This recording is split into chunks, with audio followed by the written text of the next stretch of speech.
you ever feel like throwing open the window and shouting that the world is a wonderful place, Jeeves? No, sir. Or dancing in the street, scattering petals on the passers-by? Only infrequently, sir. Well, then it's quite obvious that you've never been threatened with marriage by the appalling Madeline Bassett, only to be saved at the bell by the intervention of the unspeakable Roderick Spode. They make an interesting couple, don't they, sir? Let us hope that the engagement stays the course. It's only got to stay until Saturday, Jeeves. We have dispatched the traditional toast rack. On Sunday morning, Madeline Bassett will awaken as the Countess of Sidcup and be out of Bertram's hair forevermore. I trust that your optimism is justified, sir. You're being a positive wet blanket this morning, Jeeves. I'm going down to the drones while you pack. Very good, sir. Thank you. What ho, Bertie? Haven't seen you in a new day. I know, I've been rather busy. Coming down to Totley this week. Totley? No, what? The wedding. Madeline Bassett and Roderick Spode. Oh, no, wouldn't be after that. Not since the time Barbie and I dressed up in black shorts for one of Spode's rallies and bombarded him with turnips. Well, I'm sorry you won't be able to join us. Well, I couldn't anyway, as a matter of fact. Far too busy with Plumbo Jumbo. Plumbo Jumbo? Plumbo Jumbo. It's a good name, isn't it? That was my idea. I've sunk all my money into this, Bertie. You haven't got any money. Yes, well, all my father's money. It is going to make me a fortune. Now, I've come across this inventor chap here, name of Whifflingham. Now, one of the things he's been working on for years is this machine. Now, it not only clears drains, but it coats the pipes with this secret sort of mixture while it does so they never get blocked up again. Anyway, I've put my advertisement in all the papers, and I'm just sitting back waiting for the work to flood in. Is that a joke? Is what a joke?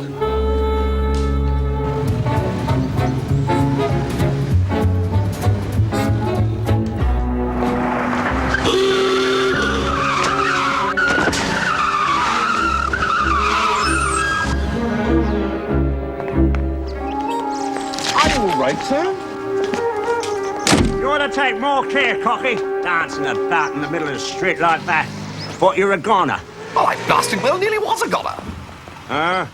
Jeeves Wooster. Hello, Reggie. We know him, Jeeves. I fear so, sir.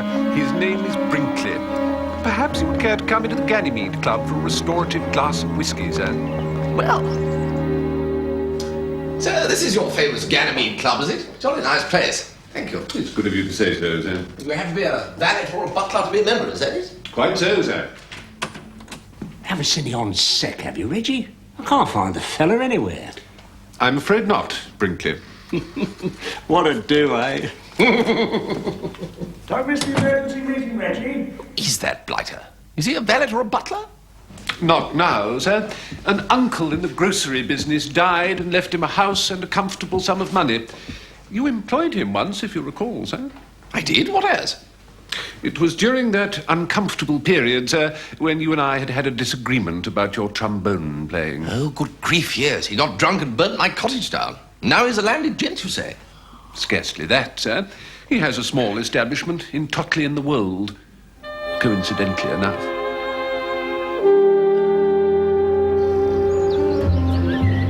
There is something I ought to tell you, sir. Tell away, Jeeves. The purpose of the emergency meeting to which Mr. Brinkley referred was to discuss the theft of the Ganymede Club book. Theft, Jeeves? Yes, sir. It's been stolen? The book in which you've written down all my endearing eccentricities for the amusement of your fellow Ganymedians? Not only your characteristics, sir, but the idiosyncrasies of all the gentlemen, if I may so put it. And by no means for their amusement, sir, but as a serious guide to those considering employment. The penalties for omitting any details are severe, sir. Well, you know what that blasted book invites, Jeeves? Blackmail, that's what it invites. Now you tell me that the blasted thing has been stolen. Well, what will be the upshot, Jeeves? Ruin. That'll be the upshot. I'm sorry, sir. It's not an expression I often use, Jeeves, but... Cha! Very good, sir.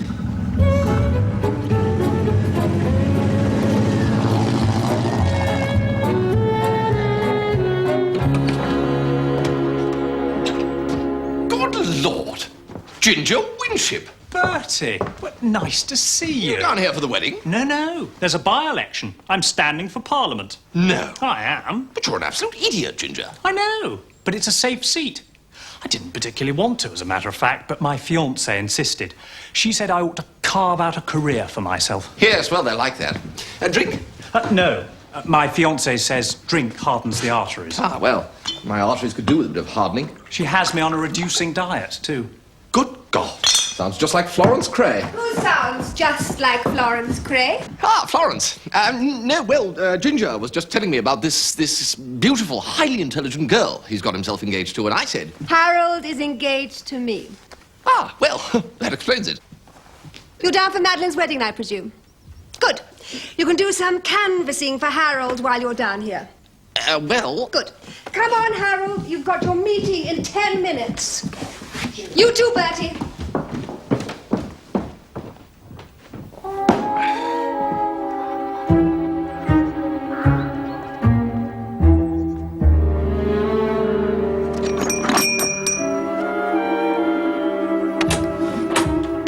Mrs. McCorkerdale.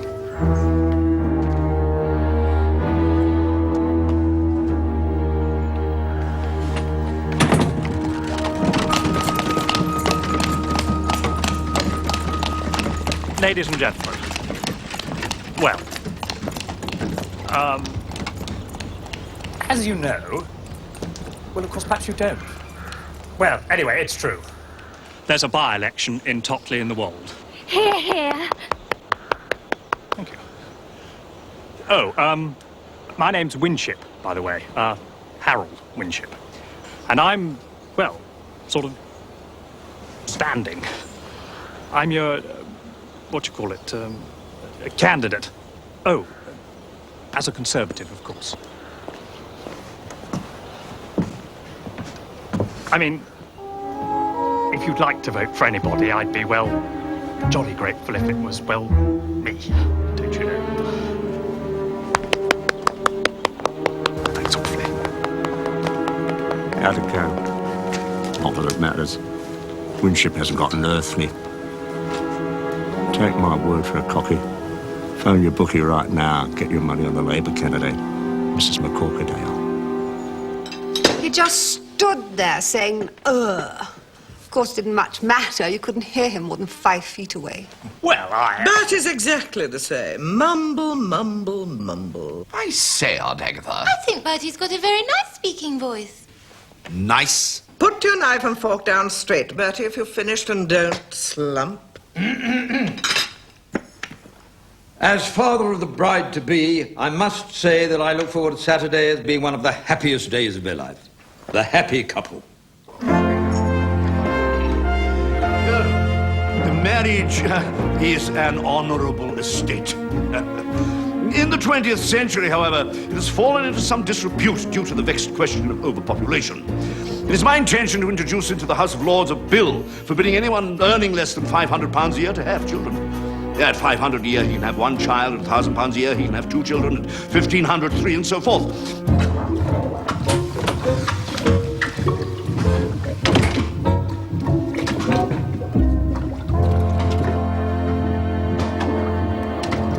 Something up with the bath? The water appears reluctant to drain, sir. Got the plug out, have you?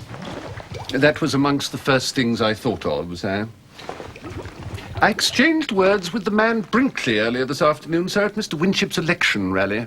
Yes, I noticed. I must confess I was somewhat perturbed by his manner. Oh? What did he say?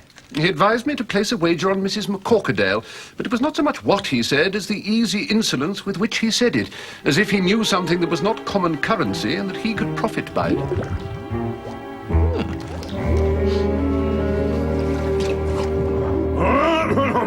I'm here to introduce your new candidate. Ladies and gentlemen, my own elevation to the peerage debars me from standing for Parliament. But there are others to carry on my great work. My design for a giant collapsible channel bridge, first to tempt the unsuspecting foreign hordes and then to hurl them into the waves below, is well underway.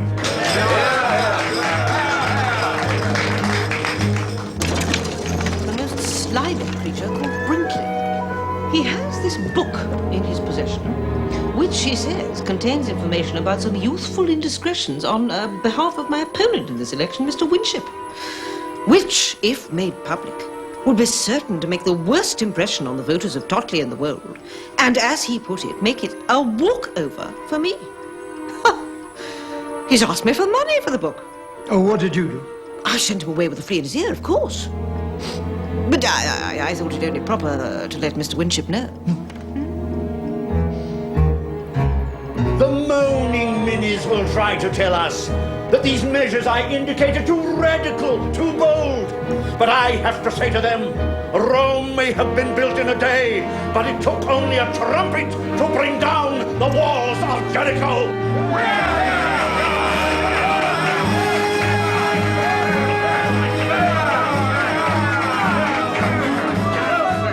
I should now like to present to you the face of modern conservatism, my good friend, your candidate, Gerald Parsnip.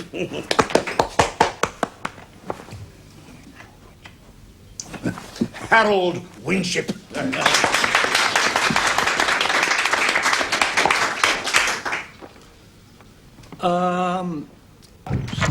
Nothing seems to be happening at all. What? You're no good at drains, I suppose, Wooster. Good Lord, no. Every sink in the place blocked solid. This looks like a job for Plumbo Jumbo. Watto? Well, this pal of mine, chum of a pal of mine, actually, has this wonderful machine for this sort of thing. I don't know that we want any machines. Some of these drains go back 200 years, you know. No, this is just the thing. The gentle giant, they call it. Hoodoo. This pal of a chum of mine. Or the other way round, rather. I can't possibly come down to Totley. This boat would tear me limb from limb. No, he won't. It's your big chance, Happy. You can come in disguise. Right. Pardon me, sir. I have some disquieting news.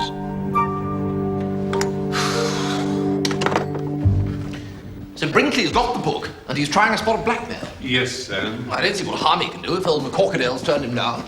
What if he should try to sell the contents of the book to the local newspapers? And if, in consequence, Mr. Winship should lose the election? Well, I imagine democracy would survive the blow, Jeeves. The talk in the servants' hall, sir, is that Lady Florence has informed Mr. Winship that if he does not win the election, their engagement will be at an end. Good God, you mean Florence will once again be roaming the land, thirsting for confetti and a three-tiered cake? Indeed, sir. She may once more turn her attention to faithful old Wooster. It seems to me most likely under the circumstances, sir. This is serious, Jeeves. There's nothing else for it. We shall have to steal that book back from Brinkley.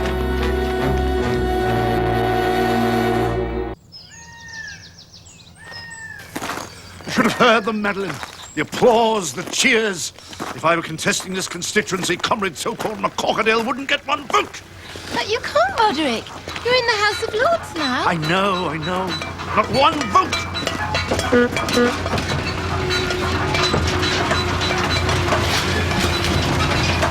What in God's name is that?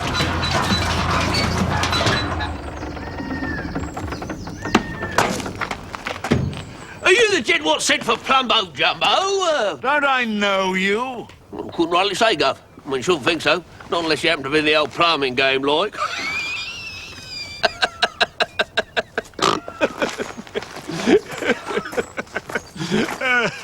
Of course, strike a light. It's me, Tuppy.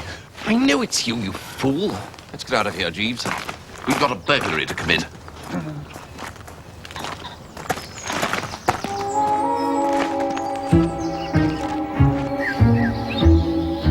I'm here as a fellow member of the Ganymede Club, Brinkley. I have reason to believe that you have absconded with the club book, which, as you well know, is strictly against the rules. Oh, now come along, Reggie. You had no right to remove that book from the club. Business is business, Reggie. I've done some pretty heavy betting on McCorkadale, and I have to protect my investment.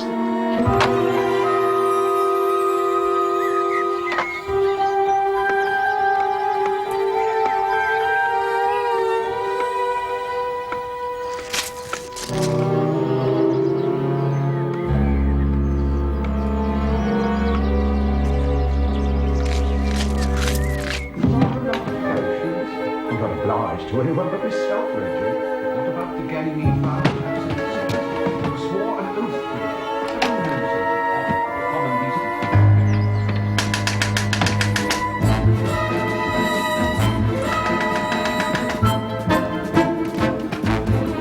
spotted a burglar. He was climbing in an upstairs window, sir. I removed his ladder so he could not make his escape, sir. What? Intruder, Mr. Waiting. Mr. Wooster. Out to the white place, sir. Move, Reggie, move.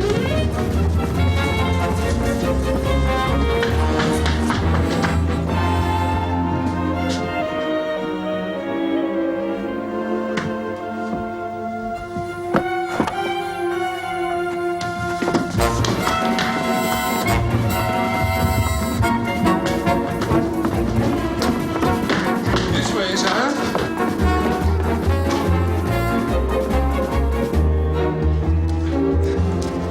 Well, I think we can slow down now, Jeeves. There's no one after us. I shall feel more secure, sir, with the Ganymede book safely locked away. Well, then you take it on out to the house and lock the very thing away. I'm going to sit down and catch my breath. Very good, sir.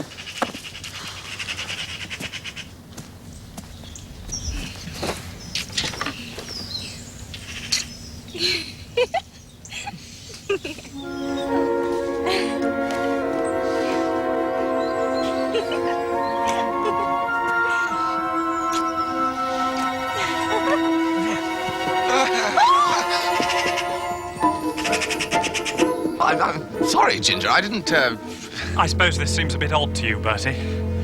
I love Magnolia. No, Ginger. Put yourself together. You're meant to love Florence. Oh, Bertie. The trouble is you meet this girl with a perfect profile, curly hair and a willowy figure, and bingo, you say to yourself, this is the one. Accept no substitutes. Little knowing you're linking your lot with a female sergeant major with unusually strong views on the subject of discipline. Well, no, Florence is firm, I grant you, resolute. She's a nag. Well, no, she offers advice. If only I'd looked a little further. I'd have found the kindest, sweetest, gentlest girl that ever took shorthand. I allude to Magnolia Glendennan. She's my secretary. Yes, well, I'm sorry, Ginger, but there's a snag here. I expect you spotted it. Florence. Well done. No, it's all right. I'm going to get Florence to break our engagement. No, Ginger, let's not be hasty. I'm going to lose the election. But how? The voters of Totley in the World would elect Bobsy the cloth-eared bunny rabbit if he was wearing a blue rosette. Ah, but you don't know about Brinkley. Brinkley and the Ganymede Club book. Oh, you do know? Mm-hmm. But anyway, that book contains a lot of damaging stuff about me. If it was revealed, it would hand the election to Mrs. McCorkadale on a plate. So anyway, I've given Brinkley 100 quid, and he's getting the book for me. The first thing I'll do is send it to the Totley Argus Reminder with instructions to publish. Well, Ginger, I'm afraid I have bad news for you. Jeeves has the book. Well, that's good. He can take it to the Argus Reminder. Well, I'm sorry, Ginger, but to Jeeves, that book is absolutely sacred. We never let it out of his hands. You can persuade him, Bertie. Oh, well, I doubt it, Ginger. Do my best, of course.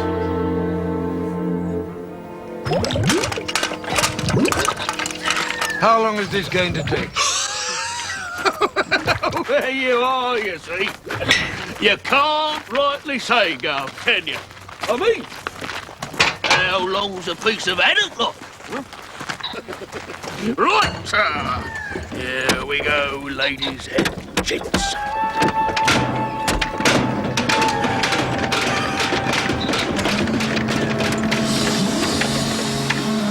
Is that all?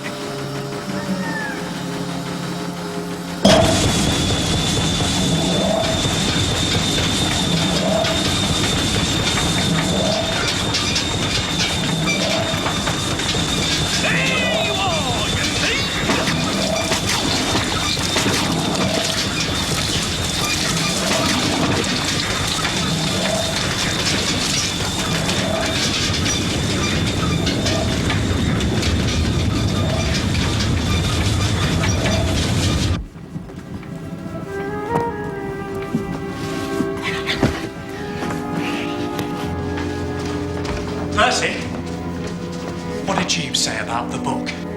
No go, I'm afraid, Ginger. Very well. You mean very well. You'll see.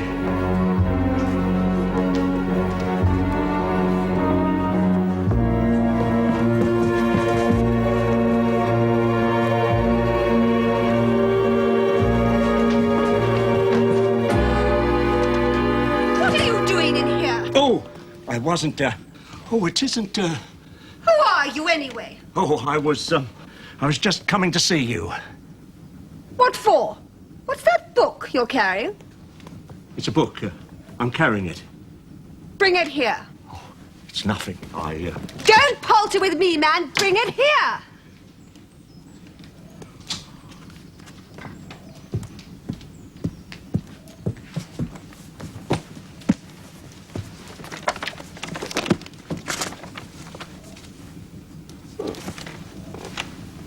Did you write this? What if I did? Did you or didn't you? Oh, all right.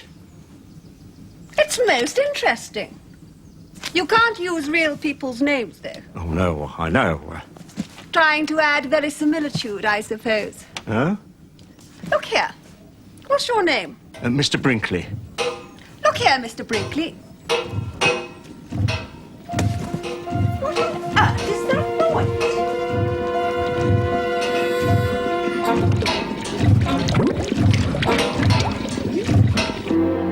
What do you mean the book's gone? Here we are, sir. You don't understand, Jeeves.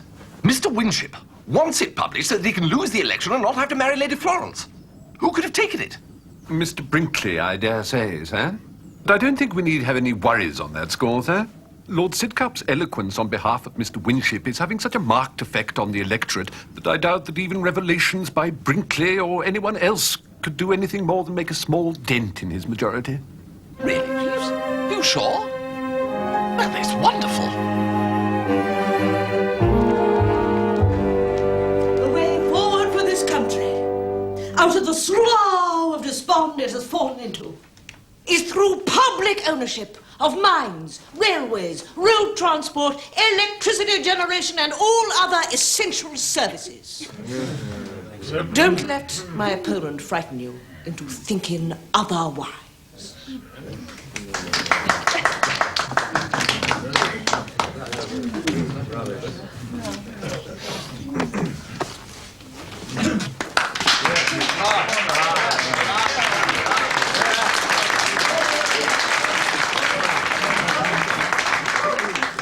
Well, I've listened to Mrs. McCorkadale, and, to be quite honest, I'm convinced. I think you should all jolly well vote for her.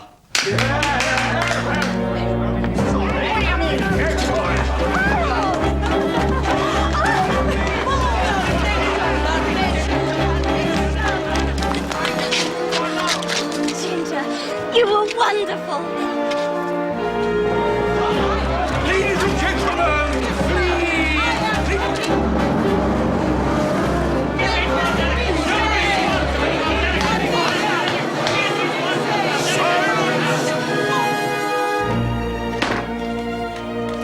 I have an announcement to make.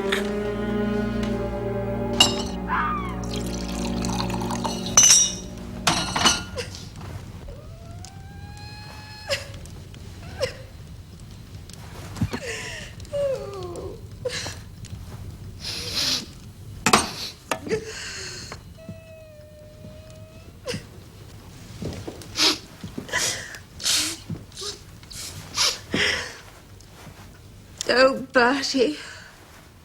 How could he, Bertie? Oh, what ho, Florence? I didn't see you there. How could Harold give up the election in that cowardly manner? Well, What is wrong with men today? well, Perhaps I misjudged you, Bertie. Yes, perhaps you are no worse than the rest of them. oh, I am. Much worse. I'm going to give you one more chance, Bertie. Well, I don't deserve it. No, perhaps not. But fate has ordained it. You may announce our engagement, Bertie.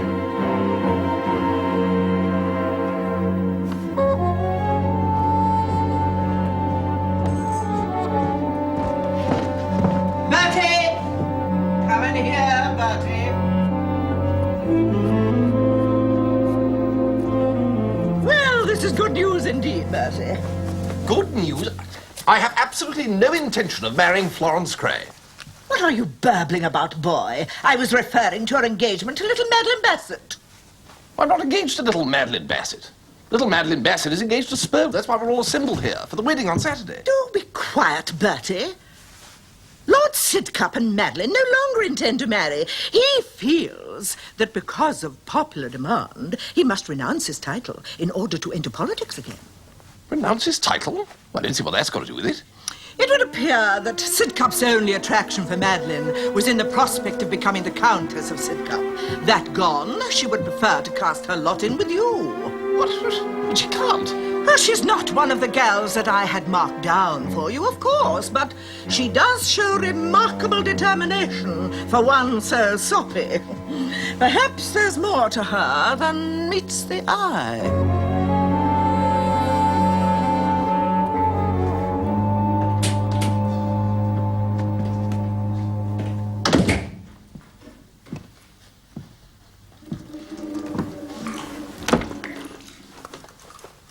The dinner gong has sounded, sir. Don't even mention food, Jeeves. Who was that fellow with the circles, Jeeves?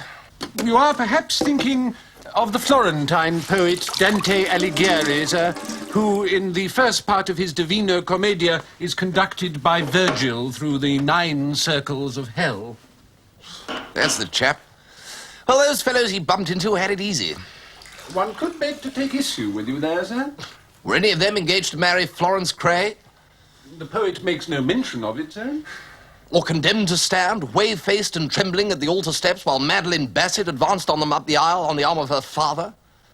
Indeed not, sir. Well, it had to happen to somebody one day, I suppose. And it happened to me today. Fate has dealt me the royal flush, Jeeves. I'm engaged to Madeline Bassett and Lady Florence at the same time. Oh. Oh dear, sir.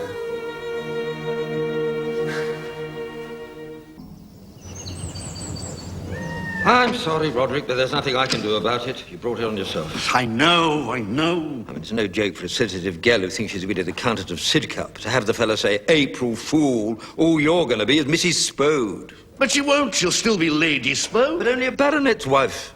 Hardly the same thing. Added to which, you've landed me with that dangerous lunatic Wooster as a son-in-law. I know. But you've seen these people, Watkin. When I speak, a hush falls. Then a little murmur of interest. Then a mighty roar of approbation. They need me, Watkin. The people need me. Oh, it's you. Oh, hello, Spode. Good Lord. Well. There you are, what? Hello, Sir Watkin. Splendid. You know, Watkin, I simply cannot make it out. As far as I can see, he's without any attraction at all. Intelligence? No. Looks? No. Efficiency? No.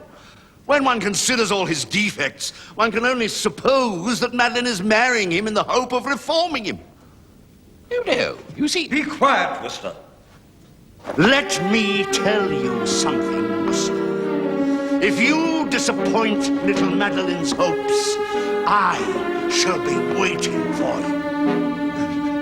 Right. Well, toodle-pip. Oh! Why, Bertie, are you saying good morning to the flowers? Yes, that's right. Oh, Bertie, we were always soulmates. Really?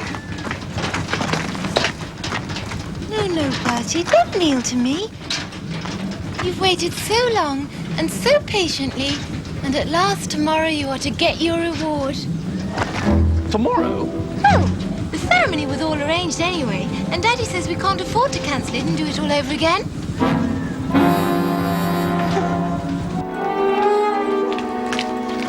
Brinkley. Oh, Reggie. This is a bit of an how do you do if you like. I was on my way to see you, Mr. Brinkley, to demand the return of the Ganymede Club book. I haven't got it. I wish I did have. Trying to get it back off that Florence. Lady Florence has the book? She thinks I wrote it. She thinks it's a novel.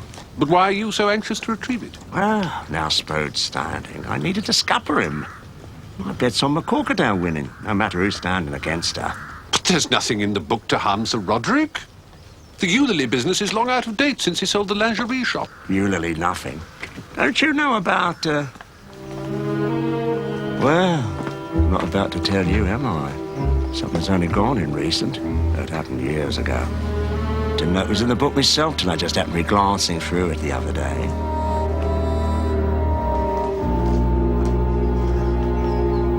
And then she calmly informs me that the execution day is tomorrow. Tomorrow, Jeeves. I mean, what am I going to do? I can't step out of this room without one of those nasty women collaring me. Fortunately, neither of them has yet got wind of my engagement to the other, but that can't last. Oh, no, it's a knife edge, Jeeves, I tell you. Jeeves? Sir? Oh, I'm sorry, sir. I was cudgelling my brains as to how I might retrieve the Ganymede Club book from Lady Florence. The Ganymede Club book, Jeeves, I'm afraid that compared with my imminent marriage to Madeline Bassett and subsequent imprisonment on charges of attempted bigamy, together with the probability of the brute Spo doing unspeakable things to my remains, the whereabouts of the Ganymede Club book is but a pimple on the face of the moon. Very good, sir. But I've only just heard that the book may contain sensitive information concerning Lord Sidcup, which might be used to persuade him to resume his title and so pave the way for a reunion with Miss Bassett. Oh, now, don't toy with me, Jeeves. Don't give a condemned man false hope. Oh, wait a minute. It's not that old Eulalie business again, is it? No, sir. Something only recently inserted. Really? Oh, Jeeves. Jeeves, I'm sorry. I should have had faith. No, I'm not myself. Madeline Bassett's been preying on my mind. The prospect of being linked for life to a girl who would come down to breakfast, put her hands over my eyes and say, "Guess who?" has given my morale a wallop. I can understand, sir. Very unpleasant. And what Lady Florence might do at breakfast is beyond imagining. Well, Jeeves, we must get that book.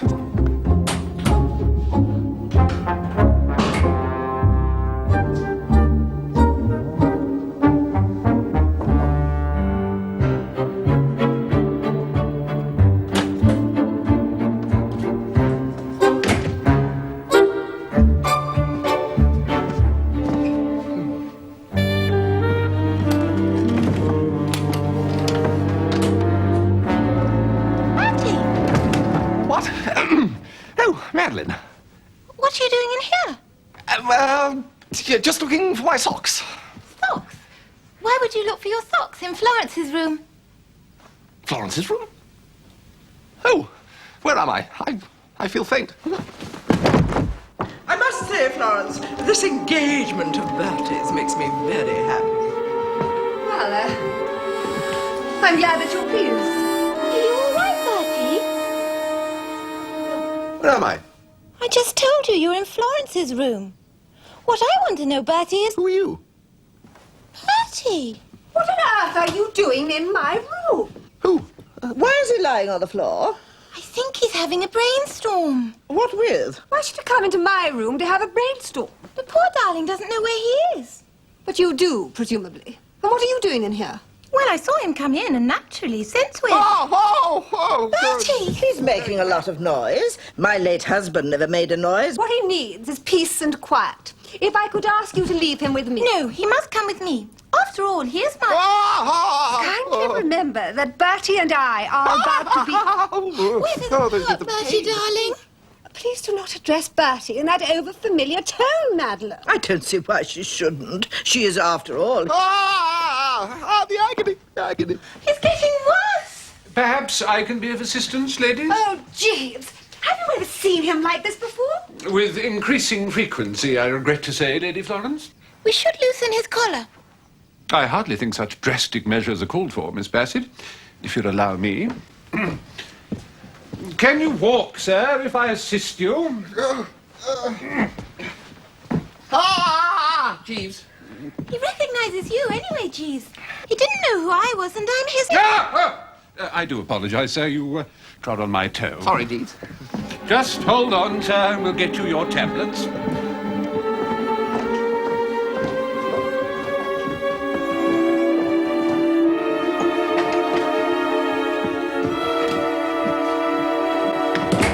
By George, Jeeves, that was a close call. Did you find the book, sir? No, Madeline came along before I had a chance to look properly. Well, I can't risk it again. You'll have to do it. Oh, I'm sorry, sir. I could not possibly engage in anomalous activities in any house in which we are guests. Oh, come, Jeeves.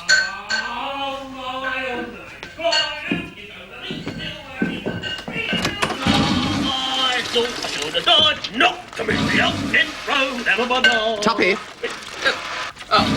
Sorry, Dad, sir. I was just looking at your pipe. Tuppy, it's me, Bertie. Bertie! Oh, sorry. I really do get rather carried away, you know. Look, I wonder if I ought to go on the stage. You'll pardon me for interrupting, sir, but a notion has just come to me. Well, that's the best news I've... Yes, Jeeves. Yes, Tuppy, come in here a minute, will you? Have a seat, Tuppy, old man. Drink. Jeeves, brandy for Mr. Glossop, will you? What's going on? Now, Tuppy, we have a little job that we'd like you to do. Job? What job? What are you doing up here, Constable? Sir Watkin ordered me to patrol the house, Mr. Butterfield, for to guard the wedding presents. No! What was that, Mr. Butterfield? Oh, that'll be Mr. Wooster's room. Look, Tuppy, in your role as Mr. Plumbo Jumbo, you have access to any room you like. We'll make it easy for you. You can steal the book while everyone's down at dinner. I'm not stealing the book at all. As an added insurance, sir, I could send Lady Florence a telegram demanding her attendance in London. Well, there you are, you see, Tuppy. Can't say fairer than that. Get that sent off now, will you, Jeeves? Don't bother, Jeeves. I'm not going to do it.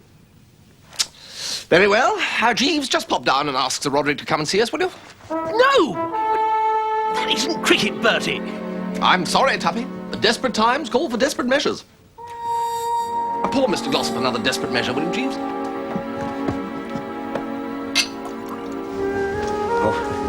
Pardon me, Lady Florence. Mr. Brinkley, good afternoon. It's about my book, Lady Florence. I've been reading it with immense interest. Oh. You have a most forthright and muscular style. I just wondered if I could have it back. And the brilliant use of different handwriting for each chapter to reinforce the concept of the multiple narrator, I presume. The multiple thing. Yes, I just thought... Pardon me, Lady Florence, a telegram for you. Oh, thank you, Jeeves.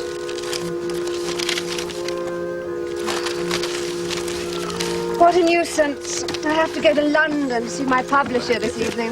What I'd like to do Goodbye, is... Mr. Brinkley.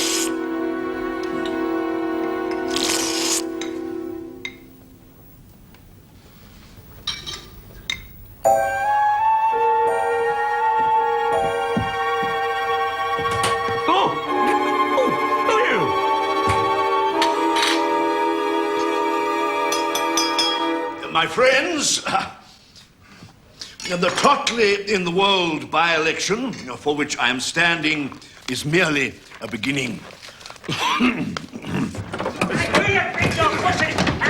Sir Watkin, sir, I have apprehended 2 intruders. No, that's a Jimbo Jambo man. Yeah, Plumbo Jumbo, sir. Then what were they a-doing of in Miss Florence's bedroom, Sir Watkin, sir? He's got knives! Come off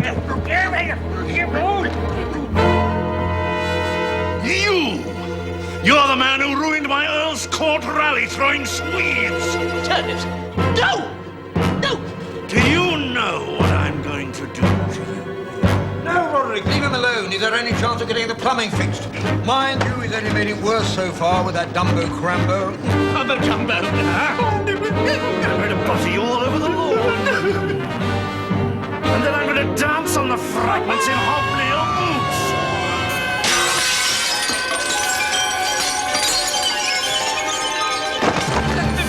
Window spoon!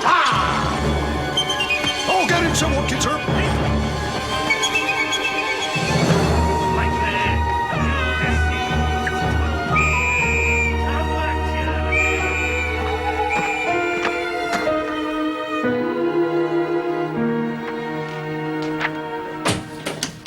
Any luck, Jeeves? Oh, indeed, sir. I think if you were to say the word Celia to Sir Roderick, it would have the desired effect. Celia?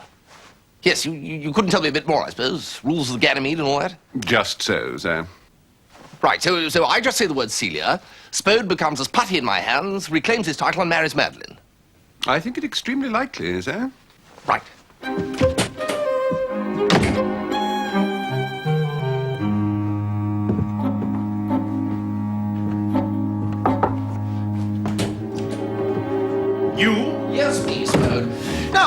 give up this extremely stupid idea of standing for Parliament. Oh, you want me to give up this extremely stupid idea of standing for Parliament, do you? Yes, I do. I should have said so before, Wooster. You snivelling little wet. Do you know what I'm going to do to you? Yes, Spode. I'm accustomed to your threats of mindless violence. The first thing you will be aware of is the sound of your teeth as they rattle down your throat, Wooster. I have just one thing to say to you, Spode. Celia. Celia? Yes, Celia.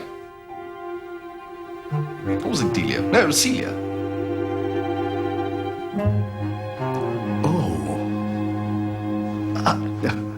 Oh, Celia. So, let's hear no more of it, Spode. I'm sorry, Wooster. Well, apologies are just not good enough, Spode. No, I know. I'm sorry. Oops, there I go again. Well, just look to your behavior in future. Wait a minute.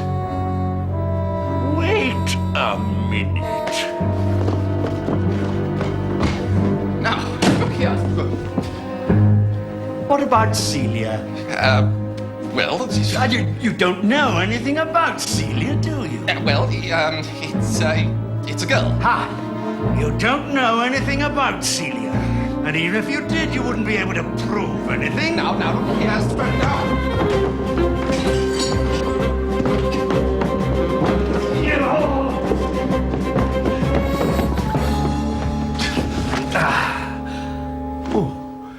Mrs. Gregson. Oh dear.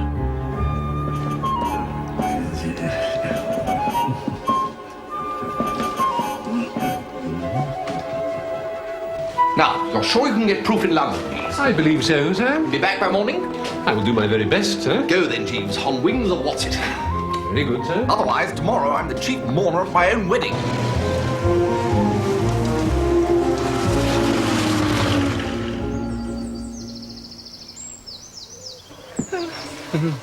Where are you, Jeeves?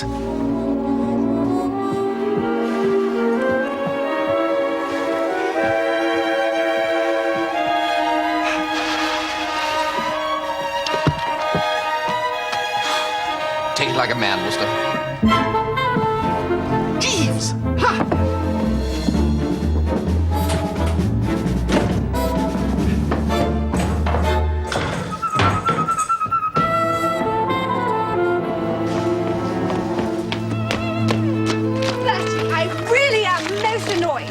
That telegram purporting to come from my publisher was a hoax. Good Lord. The time was not altogether wasted, however. I was able to give a lot of thought to our forthcoming wedding as I drove. Oh, good. St. Margaret's, Westminster, I think, don't you? Yes. Of course, Daddy will expect the reception to be at the Park Street house. Ha! Now, do you... Just go get my powder. Bertie, you mustn't see me. Why did she say that you mustn't see her? Did she say that? I thought she said the dress looked seamy. See me? Yes, that's why she's rushed back into her room, I expect. Take a few seams out.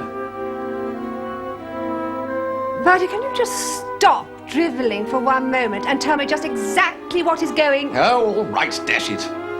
Very well. Madeline and I are going to get married. No. Madeline is going to marry the Earl of Sidcup. No, she isn't. She's given him the bum's rush and I'm... She's marrying you? Yes, in about half an hour. What? Wooster! Where's that blasting chum on the front of a friend of yours? Well, how should I know? Smoke chased him off. This thing's still running! Do something about that, buddy.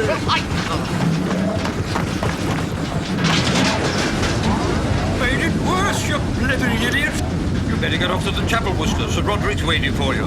He's going to be your best man. What?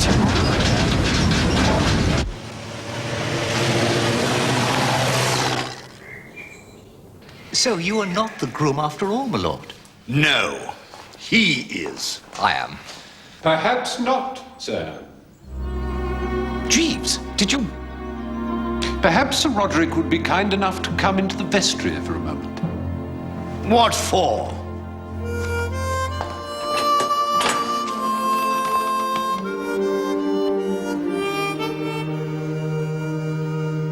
Celia!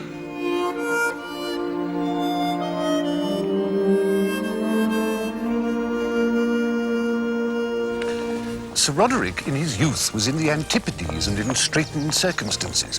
Those circumstances improved dramatically overnight, and Sir Roderick was strongly suspected of nobbling Celia in a kangaroo race, a sport to which our Australian cousins are inordinately attached. And that was the actual Celia? No, sir, but I felt that the likeness was sufficient to deceive Sir Roderick.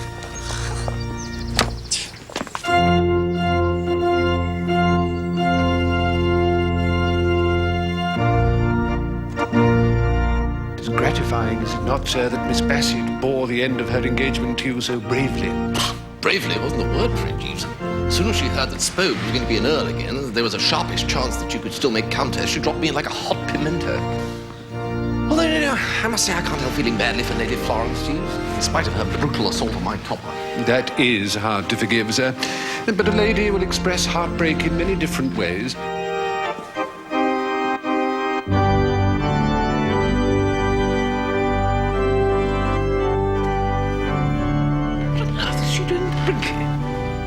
I persuaded Sir Watkin that Brinkley was just the type of personage to restore the faith of the local electors in the Conservative Party. He will be adopted as candidate. And it seems that the mixture of prominent novelist and rising parliamentarian was too heady for Lady Florence to resist. Well, of all the callous, heartless, unfeeling women, Jeeves. Precisely, sir. Thank you, Jeeves. I endeavour to give satisfaction, sir. Dearly beloved, we are gathered together here in the sight of God and in the face of this congregation to join together this man and this woman in holy matrimony.